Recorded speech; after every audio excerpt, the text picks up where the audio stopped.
Psoriasis వల్ల infertility అవ్వచ్చా అంటే ఈ సోరియాసిస్ డైరెక్ట్గా అయితే ఇన్ఫర్టిలిటీకి కారణం కాదండి, అంటే సంతానలేమి సమస్యకి కారణం కాదు. కానీ కొన్ని అసోసియేటెడ్ ప్రాబ్లమ్స్ వల్ల ఇన్ఫర్టిలిటీ కావచ్చు. మొదటగా సైకలాజికల్ స్ట్రెస్ గురించి మాట్లాడదాం. క్రానిక్ స్ట్రెస్ ఉండడం అంటే పొద్దాక స్ట్రెస్ ఉంటుంది, సైకలాజికల్ బర్డన్ ఉంటుంది. సోరియాసిస్ ఉండడం వల్ల పీరియడ్స్ అనేవి రెగ్యులర్ కాకపోవడము, ఈ స్ట్రెస్ వల్ల అండం సరిగా విడుదల కాకపోవడము, స్ట్రెస్ వల్ల హార్మోనల్ ఇంబ్యాలెన్సెస్ ఉండడం అనేది జరుగుతుంది. ఈ సోరియాసిస్ వల్ల ఇన్ఫ్లమేటరీ కండిషన్ అన్నాను కదా, అంటే వాపు ఉంటుంది. క్రానిక్ ఇన్ఫ్లమేషన్ వల్ల రీప్రొడక్టివ్ ఆర్గన్స్ అంటే అండాశయాలు, పురుషుల్లో టెస్టిస్ అనేది, వాటి ఫంక్షన్స్ అనేవి కూడా దెబ్బతింటాయి.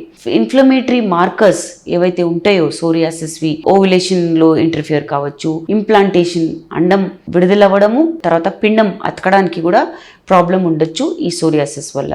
ఆర్థరైటిస్ కూడా ఉంటుంది అనుకున్నాం కదా, severe joint pains, physical conditions వల్ల సెక్షువల్ యాక్టివిటీ కూడా తక్కువ ఉండడం వల్ల ఫర్టిలిటీ దెబ్బతినచ్చు.